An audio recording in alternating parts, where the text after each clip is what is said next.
Okay, have you ever picked up a book that seemed like it was for kids, right? Yeah. Only to find it spoke directly to you as an adult, uncovering these truths you'd maybe forgotten. Oh, absolutely. That feeling is pretty unique. A story that looks so simple, almost deceptive, but the lessons just stick with you long after you finish reading. Yeah, those are special. Welcome to the deep dive. Today, we're taking a really close look, a magnifying glass, you could say, to a global literary phenomenon that is exactly that. Antoine de Saint-Exupéry's The Little Prince. Hmm. I mean, it starts out as this whimsical tale, a boy from the stars, but our review really shows it's this huge universe of meaning just waiting there. It's actually kind of amazing, isn't it? How a book that was, seemingly for children has resonated so deeply. And not just for a little while, but across generations, different cultures. Right. It's become this cornerstone, really. So our mission today, if you like, is to go beyond that charming surface, that whimsical Wow, feel. dig deeper. Exactly, and uncover the profound philosophical insights and that timeless wisdom that's just woven so carefully into this allegorical novella. What's the secret? Why does it still grab us? That's exactly what we want to figure out. This deep dive, it's all built on a really thorough review of The Little Prince. It lets us peel back those layers, Hmm. understand its incredible Yeah. impact. It's almost hard to explain sometimes and really explore why it's still so cherished everywhere. So, yeah, prepare for a journey. Yes, and maybe try to see with your heart, not just your eyes, as the book says. Good advice. So with that setup, let's look at where this story even came from. We're talking about a book by Antoine de Saint-Exupéry, first published back in 1943. Right, during the war. Exactly. And it's often called a fable or, an allegorical novella. And originally, of course, in French, Le Petit Prince. And what's really crucial, I think, right from the start, is understanding who it was for. It wasn't just for kids. It was intentionally written for children and adults, both. That duality is key, isn't it? It absolutely is. Yeah. It immediately tells you something about its universal nature. And calling it a fable or allegorical novella, that's not just like fancy literary terms. Right. It means something specific. It means the book is fundamentally designed to teach, to impart wisdom through symbols, where the characters, the events, they all represent deeper ideas. It's basically saying, look closer. There's more here than just the story. And the sheer scale of its reach, I mean, the numbers are just staggering. Over 200 million copies sold worldwide, It's unbelievable. translated into more than 500 languages. I mean, that puts it in a tiny category of books. One of the most translated, most best-selling books ever. It's hard to even process that. Those numbers, they really aren't just sales figures, are they? They point to something much bigger, like a shared human experience that just cuts across language, culture, borders, everything. Yeah. The fact that it's been translated so widely, it just highlights that the core themes, the messages in The Little Prince, they aren't tied to one specific place or time. They're universal. Exactly. They tap into something really deep, fundamentally human. That search for meaning, for real connection, for understanding. It seems like it's just part of who we are. It makes you wonder what those core things are that resonate so widely. Right. It suggests that, despite all our differences on the surface, we're all kind of grappling with the same big questions about life and purpose and what actually makes us happy. And something I found really striking in our review was the context. This gentle, almost otherworldly story came out of World War II. Yeah. Saint-Exupéry wrote it while he was in exile, living in the U.S., away from France. You read it and you're off on these fantasy planets, but the author himself was living through this incredibly dark, tumultuous time. And that really makes you think, doesn't it? How did his own experience, the war, being exiled, feeling uprooted, how might that have shaped the book? It must have seeped in somehow. You can definitely see it, I think. Themes like loneliness, Yeah. both, the literal kind and maybe a deeper existential kind. That yearning for connection, the search for meaning when the world seems chaotic or absurd. And that critique of adults, too. Yes, that critique of adult folly, as the book puts it. Often it's about this obsession with power or numbers or just empty routines, things that maybe contribute to the kind of conflicts he was seeing. So writing this book was almost an act of defiance. You could see it that way. Yeah. Crafting something so tender, so philosophical, in the middle of all that chaos, it feels like a quiet kind of resistance.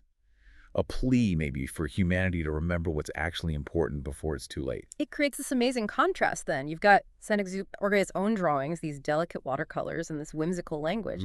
But underneath, it's this profound meditation on life, love, loss, all born from suffering and displacement. It really is. And it sort of nudges you, the reader, doesn't it, to look beyond your own first impressions, whether it's a drawing or a person or just the world around you, to find those hidden depths. Don't judge a book by its cover or a drawing by its simplicity. Exactly. What looks like a simple kid's story is actually this incredibly intricate allegory. It's built to gently challenge how we see things, to question that adult way of looking at the world. It's like it's trying to help us remember something. I think so. Remember a more innocent way of seeing, a more essential way. Maybe just reminding us that the biggest truth is often the ones we knew as kids and just forgot. Okay, so let's talk about the actual story, how it kicks off. It's quite something. It really is unconventional. Our narrator, he's a pilot, and Saint-Exupéry himself was a famous aviator, of course. Right, that's not accidental. He crash lands his plane right in the middle of the Sahara Desert. Vast, empty, desolate. A pretty dire situation. Totally. Stranded, alone, low on water. And then out of absolutely nowhere, this little golden-haired boy appears. And his first request isn't help or where are we? It's, draw me a sheep. exactly. Yeah. It's so unexpected, so innocent. It just completely throws the pilot off. And what's really striking there is how that simple, almost absurd request immediately yanks the adult narrator and us, really, out of that logical, practical mindset. Yeah, the gotta fix the engine mindset. Right. The pilot's worried about survival, mechanics, water. Yeah. And this kid just pulls him into a world where imagination and unseen things and simple requests are what matter. It sets the whole tone. It really does. It establishes that core conflict right away. Yeah. Childhood wonder versus adult pragmatism. And that tension runs through the whole book. It's like it says, okay, buckle up. Logic isn't always going to be the main driver here. And this boy, we learn, is the little prince. He's come from this tiny asteroid B612. Almost ridiculously small. Yeah, like barely big enough for him, and 3 volcanoes, 2 active, 1 extinct. And he has this deep, deep affection, but it's complicated, for a single rose on his planet. The rose. She's beautiful, but also vain, demanding, a bit difficult, yet he treasures her. And if you look at the bigger picture, that rose isn't just a flower. She's this powerful metaphor for relationships, isn't she? Especially the complex, challenging ones. The ones that aren't always easy. Exactly. The prince's love for her, despite her flaws, her vanity, her demands, her little lies even, that's a central emotional thread. His efforts to care for her, protect her, try to understand her, even when she frustrates him. That foreshadows a lot. It absolutely foreshadows one of the book's biggest lessons about love and, crucially, responsibility. It shows right away that real connection isn't simple. It takes work, patience, dealing with imperfections. So before he gets to Earth, the little prince goes on this journey, visiting other asteroids. Kind of an interplanetary tour. And on each one, he meets these symbolic adults.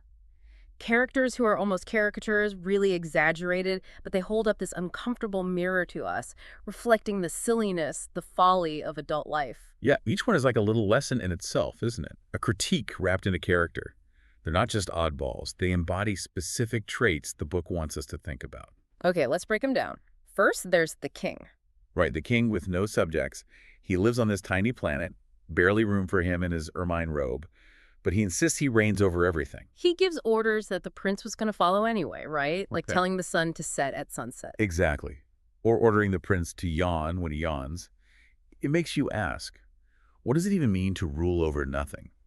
To have authority with no actual responsibility? Power for its own sake. Precisely. He embodies that hollow pursuit of control just because the ego creating its own little kingdom that's ultimately meaningless. It's a sharp look at the illusion of power. Then, next planet, the vain man. Oh, him. All he wants is admiration. He asks the prince to clap so he can tip his hat. That's it. That's his whole interaction. It's quite sad, really. It is. He's completely obsessed with praise, can't hear anything else.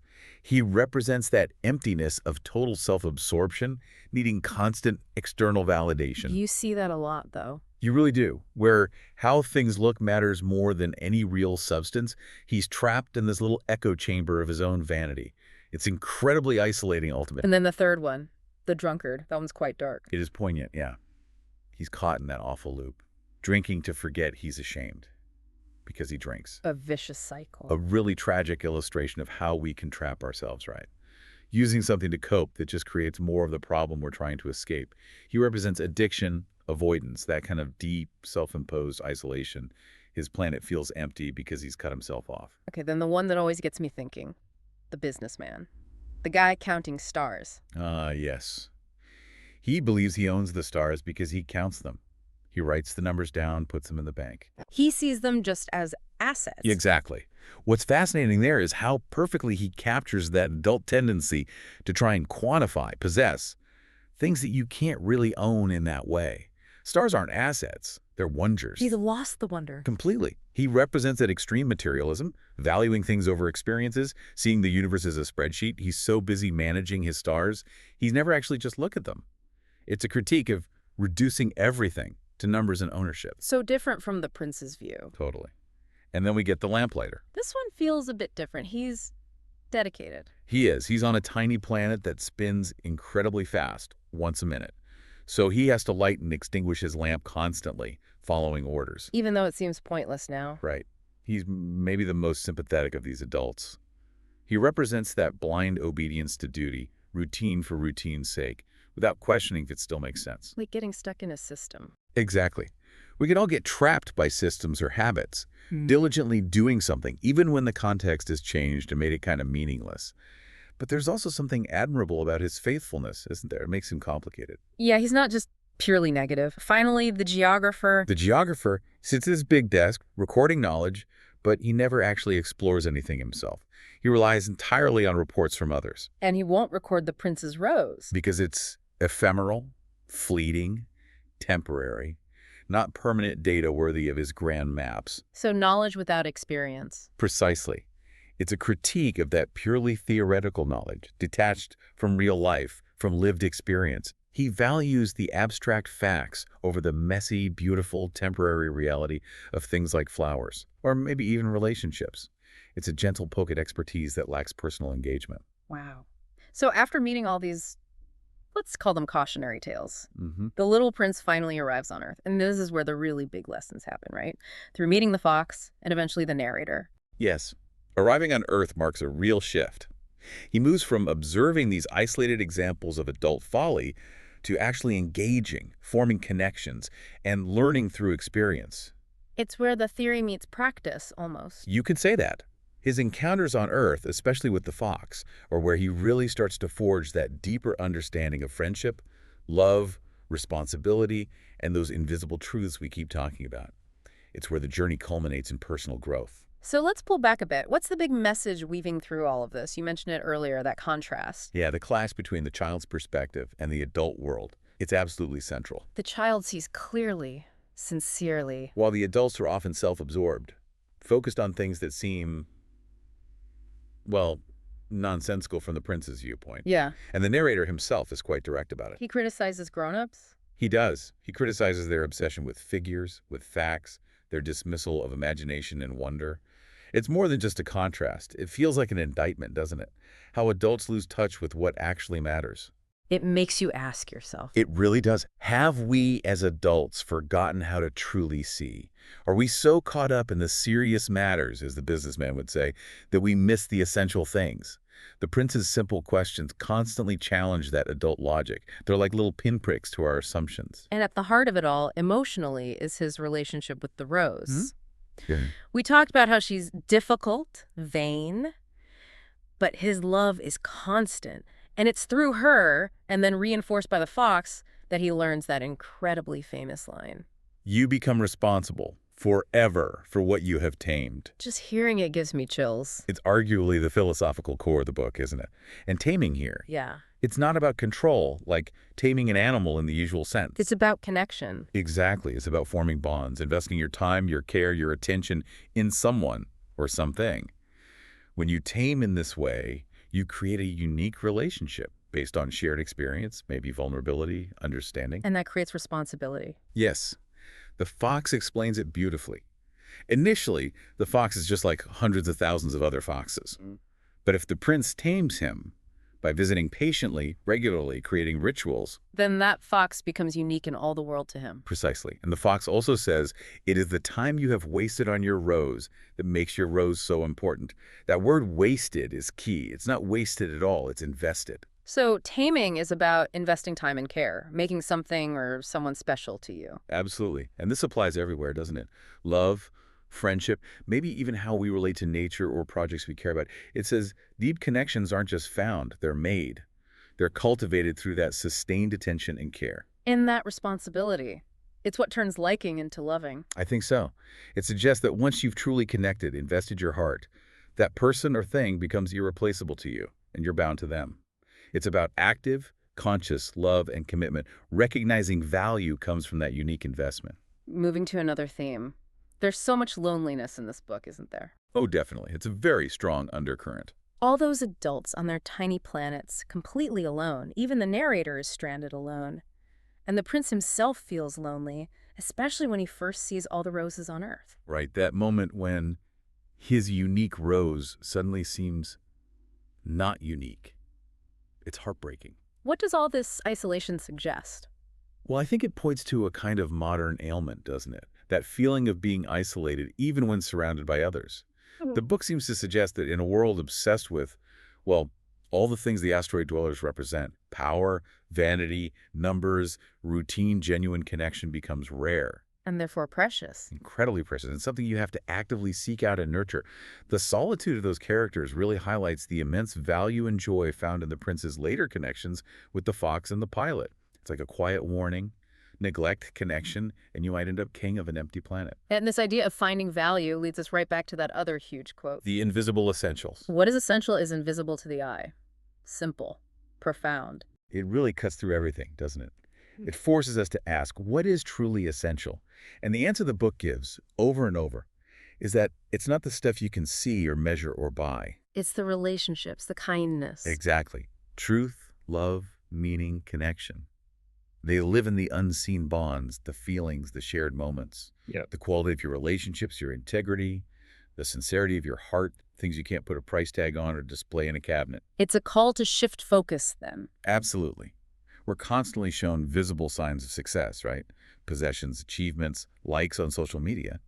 But the book gently asks us to think about how often we chase the visible, maybe at the expense of the invisible things that actually nourish us. Have we got our priorities straight? That's the question it leaves you with. Look deeper. Trust your heart. The most valuable things in life often don't make noise or show off. So it invites that reflection, what invisible essentials in your life might need more attention, what truly feeds your soul, even if no one else can see it. Thinking about essentials, there are two other really key encounters on Earth that maybe don't get as much focus sometimes, but they feel crucial. The snake and the well. Oh, absolutely pivotal. The snake. It introduces this theme of death, but in a very philosophical way, wouldn't you say? Yeah, not scary, but significant. Right. The snake is the first creature the prince meets on Earth, and it speaks in riddles, hinting at power, eternity. It tells the prince it can send him back where he came from, back to his star. It senses the prince doesn't quite belong on Earth. Exactly. It talks about men having no roots, being blown about by the wind. The snake offers a path, a return, which is ultimately what the prince desires to get back to his rose. It brings in this idea of cycles, maybe even that connection transcends physical presence. It adds a layer of melancholy, but also purpose to his journey's end. And then the well, finding water in the desert. Yes, but it's so much more than just finding water, isn't it? The journey the narrator and the prince take to the well is vital. They're both physically thirsty, obviously. But the water they find, the prince calls it good for the heart. It quenches more than just a physical thirst. It satisfies something deeper, spiritual or emotional. Because of the effort, the shared search. Exactly. The prince says the water is sweet because of their walk under the stars, because of the effort of pulling the rope, because of the song of the pulley. It's like the water absorbed the meaning of their shared journey. So the well becomes another symbol for those invisible essentials. A perfect one. Just like that water is more than H2O, real happiness or meaning isn't just the end result. It's in the search, the connection, the effort, the unseen joy it brings. It shows that the most vital things often require that deeper search, that shared vulnerability. and they provide a satisfaction that goes way beyond the surface. Let's shift gears slightly and talk about the art of the book itself, because it's not just the words, is it? Saint-Exupéry's illustrations. Oh, they're completely integral. You can't really separate them from the text. He drew them himself, these delicate watercolors. They look simple, almost childlike. Which is perfect for the tone. And they had so much charm, so much authenticity. They feel like part of the story, not just pictures of the story. That's a great way to put it. There's this amazing synergy between the art and the words. They aren't just decoration, they're part of the allegory, part of the book's unique language. Like the boa constrictor drawing. Exactly. The drawing of the boa constrictor digesting an elephant, which adults mistake for a hat, Yeah. that immediately sets up the whole theme of adult blindness versus childhood perception. The simplicity invites us to engage our imagination, reflecting that core message about seeing with the heart. They convey emotion and meaning in a way words alone sometimes can't. And the writing style itself. Yeah. It's beautiful. It's so lyrical, almost poetic. It has this quiet wisdom to it. It's not trying to just tell you facts. It's designed to make you pause, to make you feel and think. Using metaphors, allegory. Masterfully. Yeah. To talk about really complex things, power, love, life, loss, in a way that's accessible but still incredibly deep. Think about the rhythm of lines, like, it is only with the heart that one can see rightly. It's simple, but profound.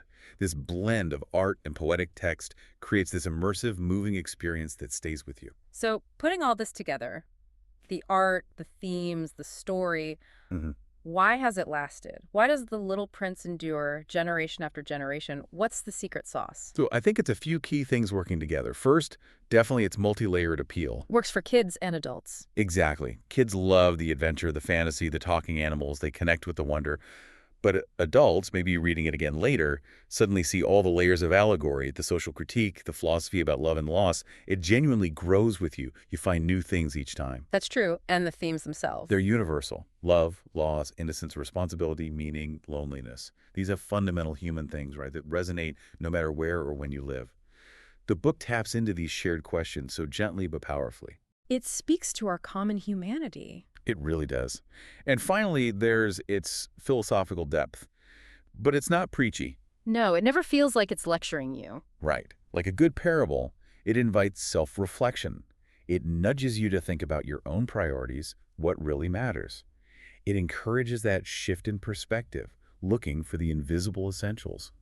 That quiet wisdom, combined with a story anyone can follow, just keeps it relevant, especially when the world gets noisy and complicated. Now, we know it's incredibly beloved, but it's fair to say probably not every single person connects with it in the same way, right? It's worth acknowledging that. Oh, sure. Literary taste is personal. And this raises the question, what might some readers find maybe challenging? Yeah, what are the counterpoints? Well, sometimes people mention the abstract style, the symbolism. It's not always literal, and you have to be willing to engage with that metaphoric level. Some might prefer a more straightforward, concrete story. Less interpretation needed. Possibly. Others might find the tone a bit, maybe melancholic, or perhaps too sentimental for their taste. The philosophy is quite subtle, too, not spelled out in big flashing lights. So it requires a certain kind of reading? Perhaps.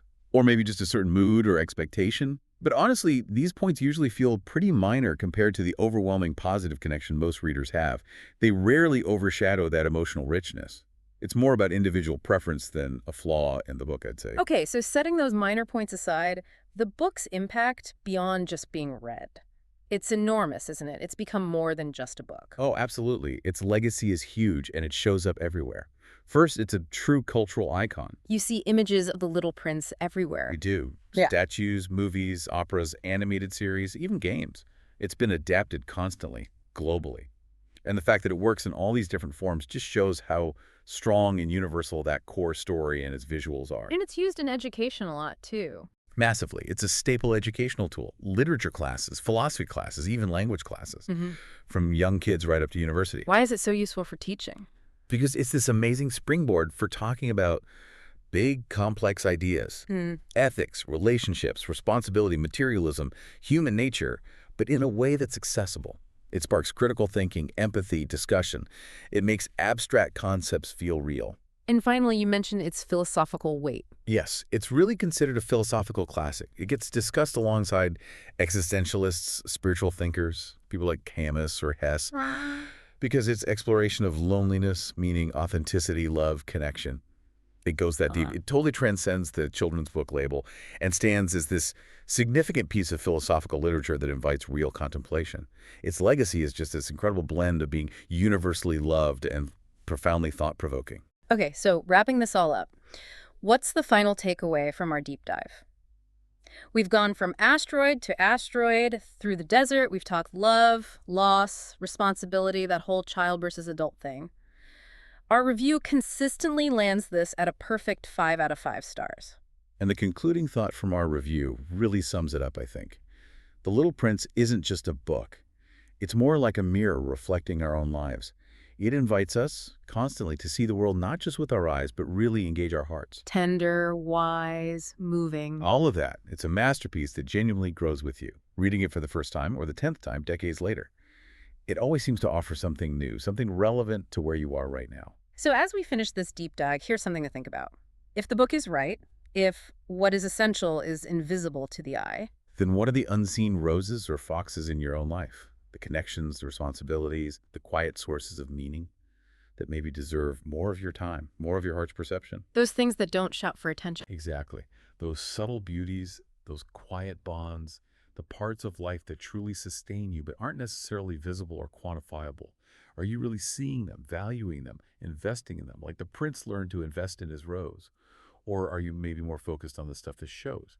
It's a powerful question to carry with you, and it's one the Little Prince will gently keep asking every time you encounter it.